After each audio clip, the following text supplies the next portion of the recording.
really came along after the biggest declines had happened, after the really big die-off events had already occurred. I don't get to see what it used to be like. I knew it was a pretty dire circumstance, but at that time, I didn't get the gravity of it.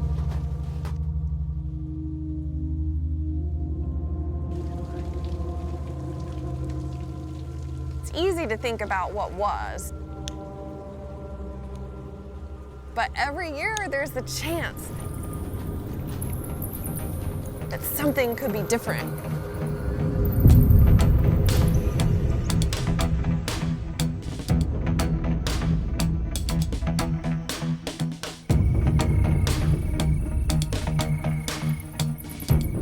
Healthy forests need healthy bats.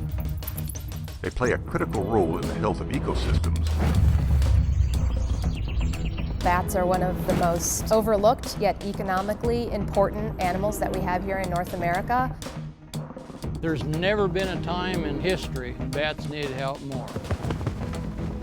A recently discovered disease called white nose syndrome has become a deadly threat to bats. It was first discovered in Albany, New York. It's a fungus that's newly arrived in North America that came to us from Europe, and it attacks bats that hibernate in caves. Bats in the Northeast have had in excess of 90% mortality. It has the potential to actually wipe out both federally endangered species of bats and more common species of bats, and is moving south. Researchers are looking for ways to stop the spread. Under all scenarios, we see a significant population crash rapidly. It's not an ordinary disease. It's caused by a fungus that grows on bats while they're hibernating. You spread their wings, see holes, pieces of wing missing. The name comes from the fact that this fungus grows as a white mold right on the skin of the bat. The unfortunate reality is that right now we are facing potential extinction of species. Record die-offs have already occurred. Mortalities are as high as 70 to 99%. Significant bat mortality event. We don't really know what's going to happen in the future. Recovery, if it's possible, is going to be a matter of decades and decades and decades.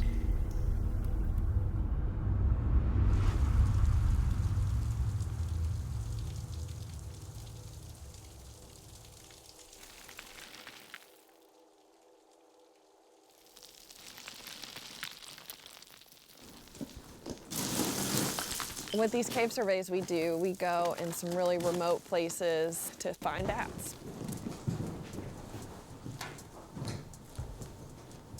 Not everybody wants to be crawling through, a cold, dark, muddy cave. But when I'm underground, I'm in my happy place. Oh man. How many are you supposed to get? I don't know, we'll see. Okay. I wish we found more bats. That would be the best part of it.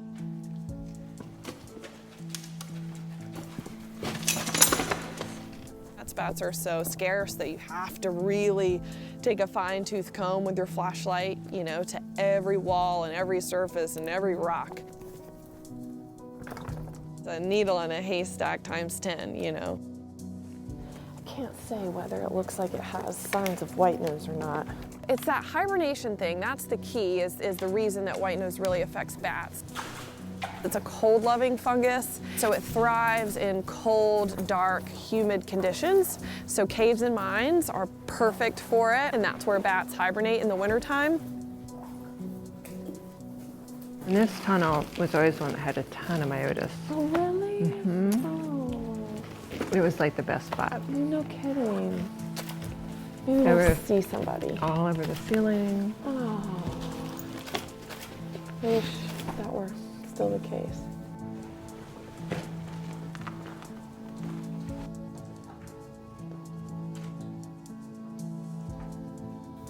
Want to check this out, and you take the right and I'll take the left, and then we'll just continue on.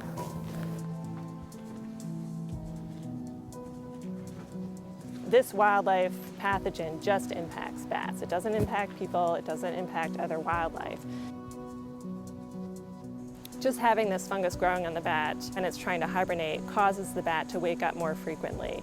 If it's waking up more frequently than it naturally would when it's hibernating, it's burning through those fat reserves, and so it can die just from starvation. Oh, Sue, look, wedged in. It's heartbreaking because I knew what it was like. And now we can go into a site that maybe had 1,000 or 2,000 bats, and we feel fortunate if we see 20 bats. I don't see anybody. All right. I believe that's it. Yeah, I think that's as far as we go.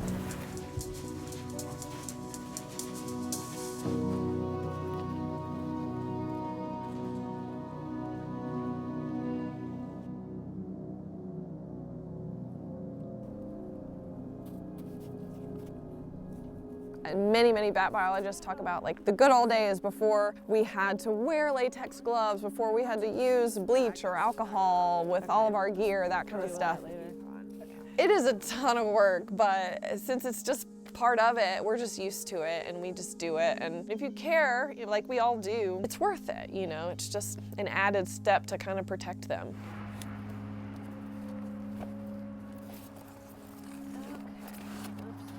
Over 1,000 bats, really like close to 1,500 bats in 2008. And then our lowest count was 2016. We had just 11 bats. I was hoping for more. I was hoping for more as well, I'm not gonna lie.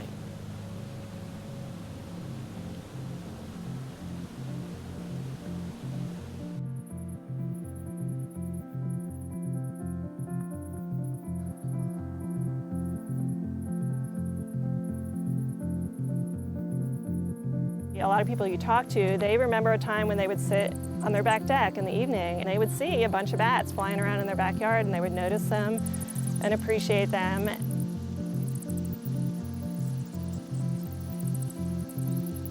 Then white nose syndrome hit and a lot of those populations then tanked. Bats are fascinating animals and they play a really important role in the environment. They are the primary predator of night-flying insects, so they are important in seed dispersal. There are also bats that eat nectar, which are important in pollination. They're amazing and they're exciting and cute. People don't realize how cute they are.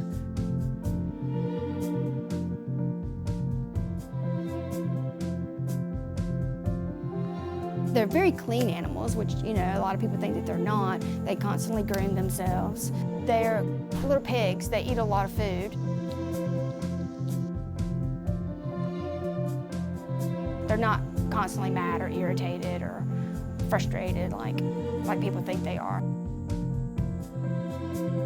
We have about 17 species of bats in North Carolina. We have what are called migratory tree bats, and they primarily roost in trees. And then we also have what we call cave bats.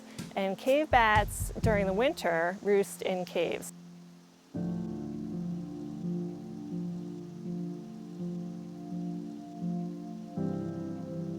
White nose syndrome is actually causing populations to decline so much that some species warrant listing.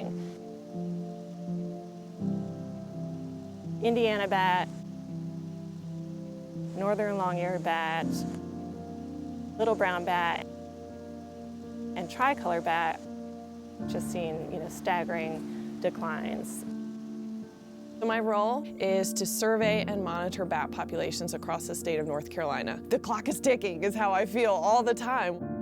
With little brown bats, we've had about 94% population declines. So this year, we're doing some telemetry at the end of the season and see if we can find those bats and hopefully start to protect wherever they're roosting. I try not to think that we're experiencing a worst-case scenario. I try to sort of stop my mind from going there. We're looking at the remnants. We're looking at who we've got left, and that's kind of our focus now is the survivors and figuring out where they are and how we can help them.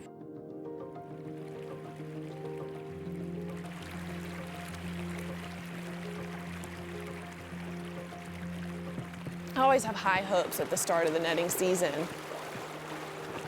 In the summertime, we do our mist netting surveys. Every time we go and set up nets, I'm pretty excited because you never know what you're gonna find.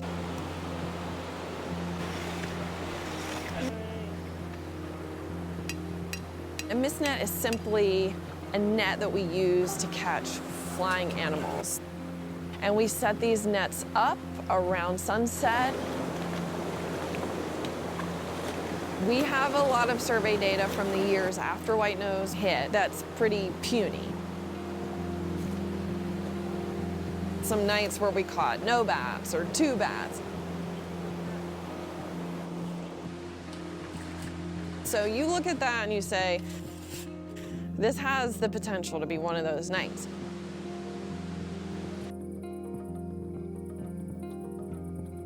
But it also has the potential to be a night where you catch one species that you don't see very often. You never know. Right. Even though I'm a bat biologist, I am not a nighttime person. So these are really late surveys because we're trying to catch bats when they're active.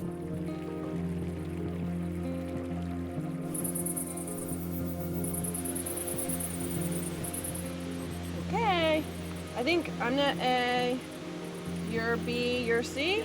Okay. Good luck. Yeah, I'll find.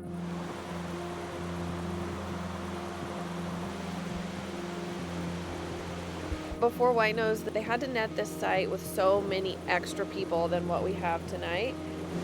Nobody. Because there were so many bats hitting the nets, they just stayed at the nets and were getting bats out constantly and putting them in bags. They were catching like basically 70 bats a night, which is a far cry from what we catch now.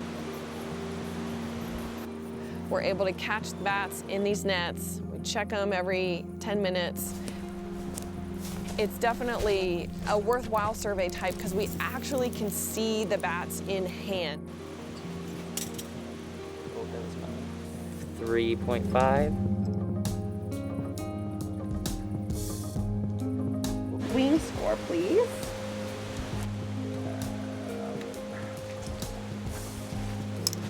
It's got a couple spots on each side. Okay.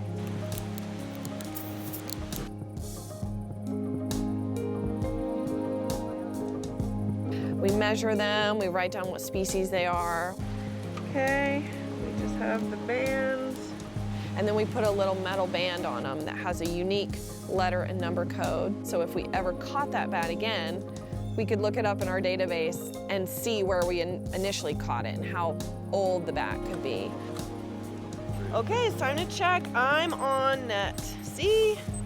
You're on, no, excuse me, you're on net C. I'm on net B, and Kyle's on net A. That's it, that's the right one.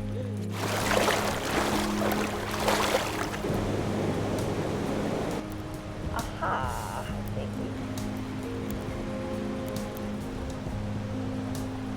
you. Joey, this one is a tricolored bat, net A, 2156. This is a lactating female.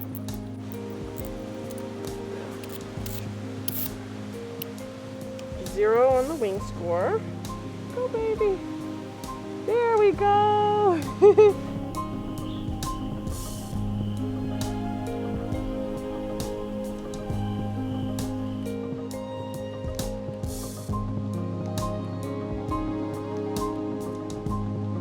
And it's time to go check again. All right, no bats this time. Back in 2010, 68 bats were caught at this site. Okay, nobody in this net. I try not to focus on what it used to be like. Nobody this time. We're happy for our 12 bat night, 5 species. That's a really good night for us. Yeah, it was a great night. I'm feeling really pleased.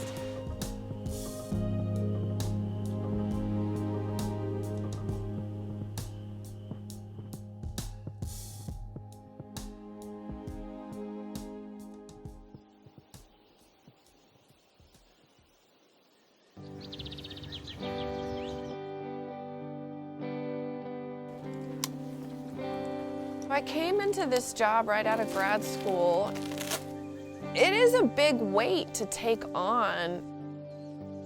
People look to me to know how bats in North Carolina are doing, and it's my responsibility to have the data to show how bats in North Carolina are doing. It's all really important, so it makes it easy to continue because it's near and dear to my heart. Like little kids do, I always had an affinity for animals. I didn't know when I was a kid whether that would take the shape of like being a veterinarian. What kind of drew me into bats is that they are really difficult to study and you have to play the long game. They don't make themselves really obvious. That's not their life strategy.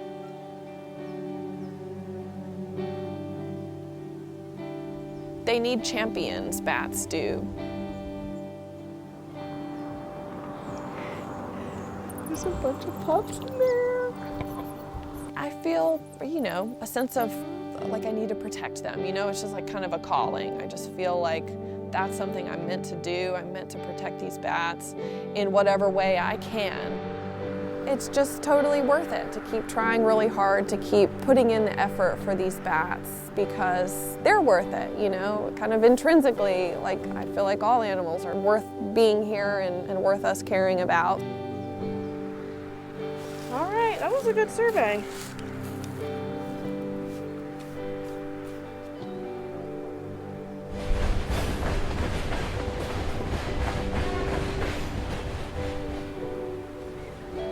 Your mind is just always working and interested in firing. You're not bogged down.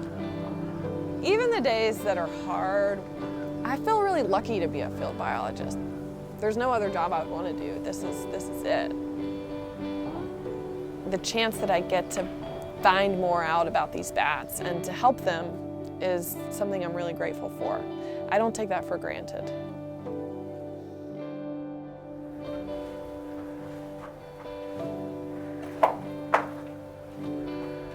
Oh, this is depressing. It's not alive.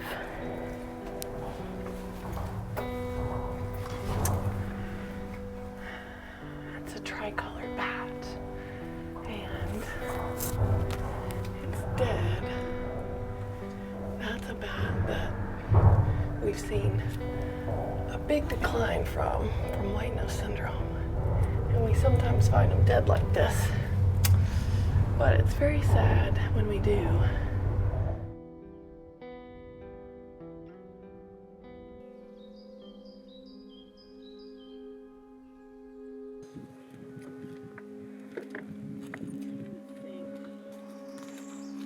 There are a lot of things that people can do for bats. You don't have to be a scientist, a field biologist, a bat biologist.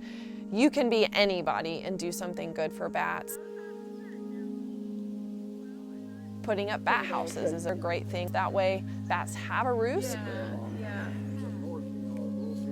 And you can learn about them, you can study them, you can watch them fly out at sunset and count their numbers. We have to have kind of a multidisciplinary approach and do different types of surveys so that we can make sure we're monitoring all the different bat species that we have. Bat studies haven't been around for as long as we would like, and we certainly don't know as much as we would like to know about some of these species.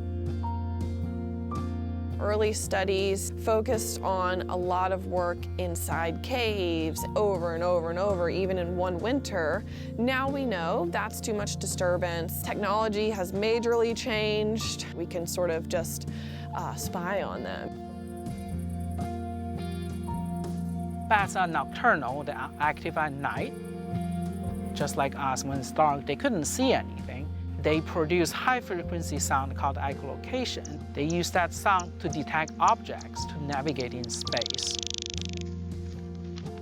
Just like any kind of sound, we can use a recorder to record it.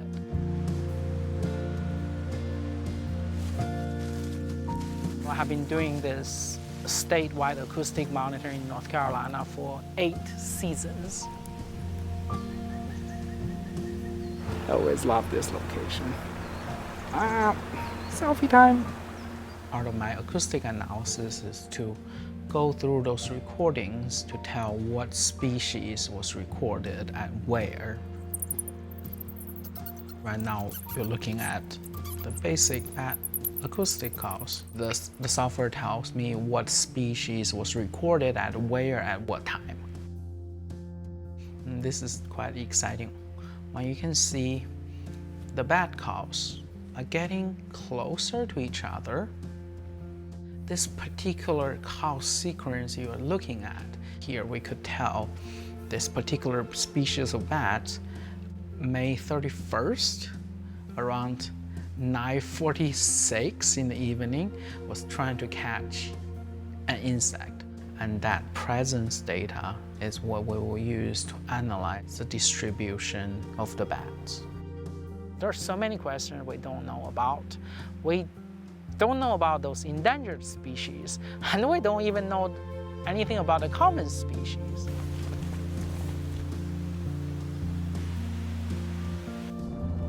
I think there's definitely the danger of the unknown. We always look at what is valuable to us, but sometimes we may not see everything. We may not know everything. You feel like what is happening locally might be just to you, to your community, but nature really doesn't have boundary, doesn't have a border. You don't know the value until you lose it. And that's true in conservation for sure.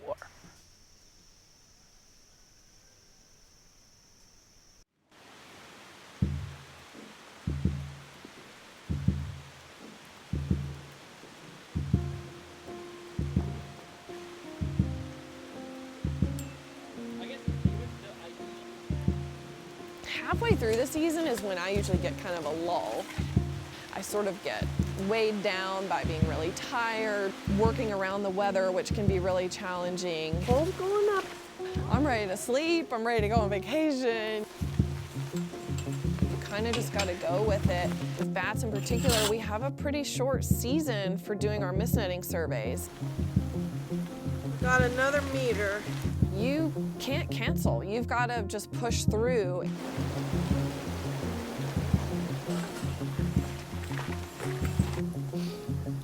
It's also kind of what makes it really gratifying, because when it does pay off, it feels really, really good.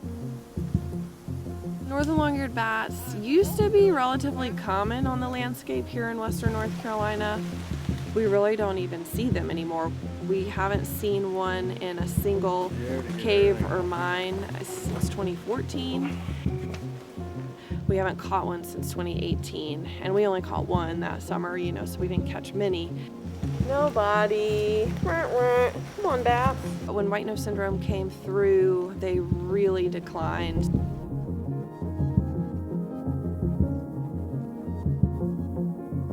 So whenever we can actually find them, it's a really great day.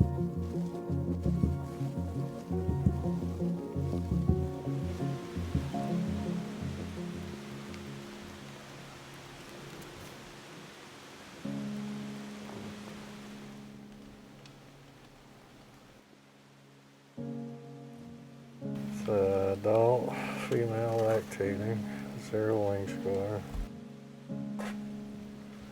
It has big ears, Joey. Yeah, they extend past the nose. It can't be.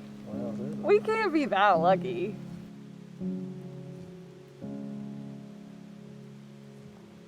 Surprisingly, I think it's one of the northern long-eared bats. This is like really, really a shock and surprise and a really good moment for us. It hasn't really set in because it never happens. It's been so long since I've seen you guys. This is by far the best night of netting I've had in probably at least 2 years, maybe 3. You're special. You're special. You're a survivor. You keep doing you. I went into tonight hoping to catch northerns, but like I said, I really thought it would be a major long shot. I'm kind of stunned, honestly. Me, a loss for words. Not something that happens that much.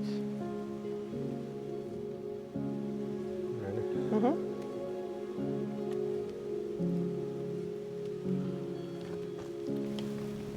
Hi, baby.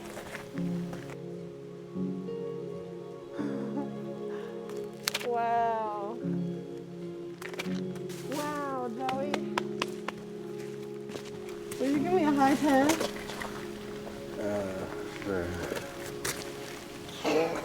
This is an awesome night, really special. One of those nights that I'll always remember. I can't believe it. That was like my dream. Biologists are always on the lookout for new threats. White nose syndrome right now is the biggest threat to our cave hibernating bats, but there are lots of other threats that bats face. Wind energy can be an issue, especially for migratory bats. We're using such things as pesticide, which is contaminating their food, which then gives them neurological issues. Use of pesticides just decimates insect populations, and then bats have nothing to eat. Habitat loss is a big one. Some of our bats really specialize on certain types of habitats. Disturbance in caves, plus the presence, people in caves can have a negative impact on bats. We're infringing on their space on a regular basis. We're expecting these animals to adapt without consequence, and I just don't think that's possible. We lose this sort of fine scale habitat that a bat may really rely on, a species may really rely on. And then if you kind of add these different threats up with white nose syndrome, they're kind of compounded, and that's not a good thing for bats. You know, white nose is enough on its own.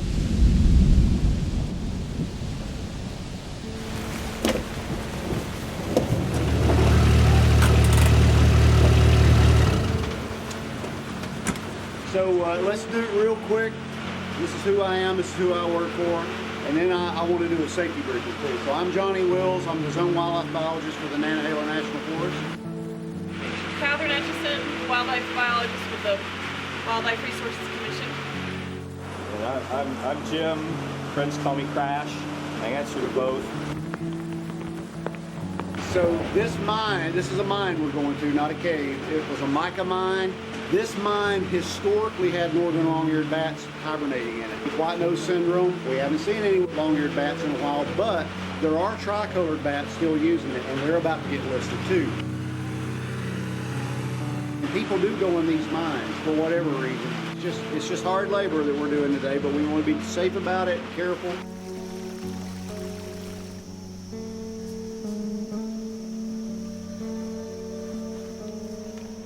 All right, boys and girls, let's get this clamped and welded. If you have 100 caves on the landscape, bats may only use 5 of those. Why can't they go from those 5 caves to the other ones? Because the other ones just aren't right for them. They're in the site in the first place because there's a certain microclimate that benefits them. We mess up the caves that are good, the bats move to the caves that aren't good, and they're doomed. But what we're doing is building a gate. We call it a bat gate, and it's bat friendly. It doesn't affect the environment inside the mine, but it hopefully keeps people out. Bat gates are very complicated things. The gate is made of angle iron, and it's horizontal bars. Bats can fly through these horizontal gaps real easily, right through.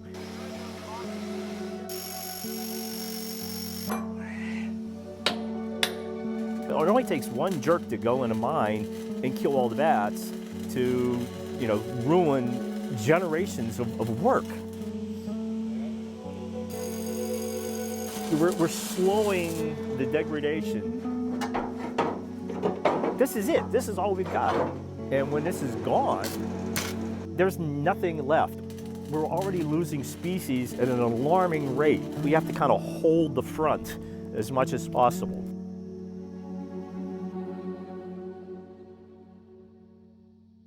Are the populations ever going to come back? I certainly hope that they're going to come back, but if they do, it's going to take a long, long time. Nothing would make me happier than to see a small increase in these counts that we're getting. And over a very long time scale, that will add up to a lot, but it's not something that's going to happen quickly, unfortunately. You know, there is some hope. White nose syndrome can seem a little hopeless. You know, I think you have to look at conservation of bats and often, you know, other species more holistically. What can we do to make it more likely that surviving bats are going to be able to continue to survive and to reproduce and hopefully rebound populations? There are surviving populations of bats that have figured out some sort of strategy to survive with white nose syndrome. The little brown bat was a species that was just majorly common and abundant in North Carolina. We took them for granted because there were so many of them once upon a time. We've seen over 90% population declines for that species, but they're out there, so they didn't get totally wiped out. Our question is to figure out where those bats are, those few individuals that we find. Where are they in the summertime? Little browns will roost in human-made structures, and that makes me nervous because then they're at the whims of humans. There's a major time sensitivity because that could be the last colony we have in this part of the state.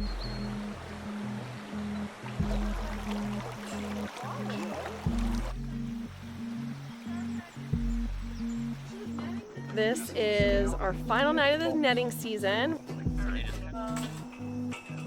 I've been looking forward to this night all season. We intentionally left this site to the end because we want to catch some little brown bats and put radio transmitters on them and then track them for the next 2 to maybe 3 weeks if we're lucky. This particular site is very unique because we tend to still catch little brown bats here. It's our only net site like that in Western North Carolina. I see what it is. And we know that there must be a little survivor population of little brown bats somewhere in the area. And the first step in figuring out why they're surviving and how we can help them is to figure out where they're at.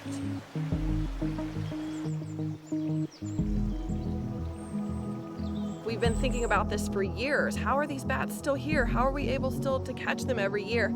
And that over time has just sort of built up in my mind, like, we gotta find these guys.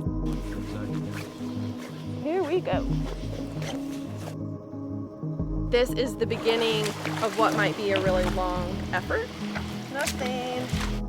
I'm really hopeful and I'm excited, so we'll see how it goes.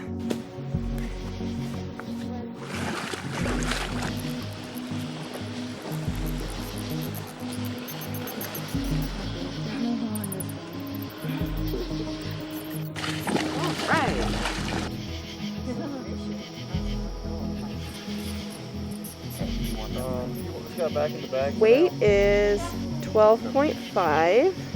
So Joey, she's big enough for a transmitter.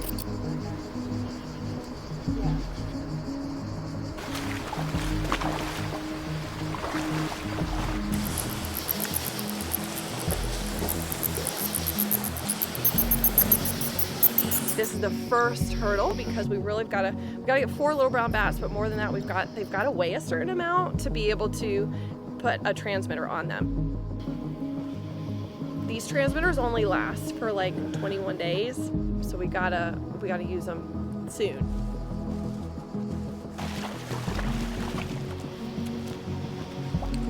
Yay!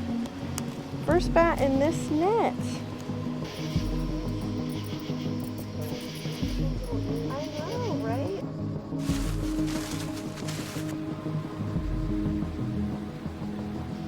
Considering this bat's characteristics, the forearm length and the overall size, I feel confident that this is another little brown bat. We've got our 4th bat to put our transmitter on tonight.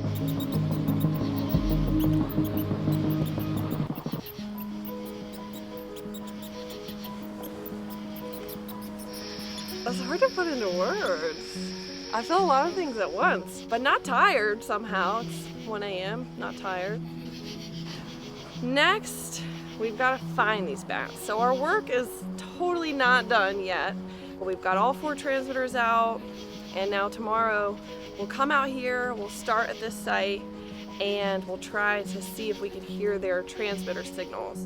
And depending on what way we're getting those signals, that'll tell us where these bats are. Excited to see what this next chapter brings.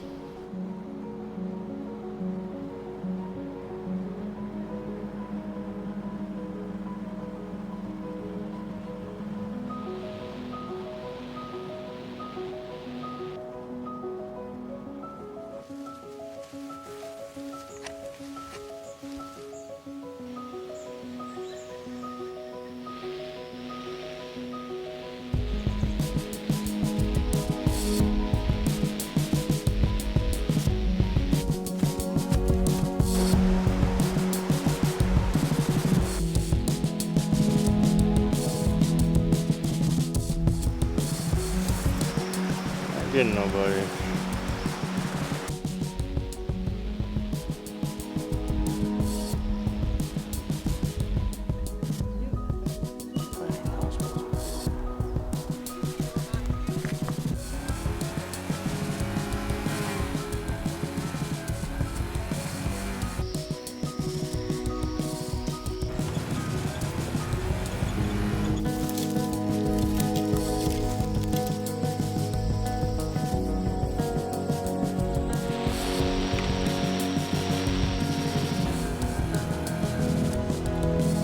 Walk it?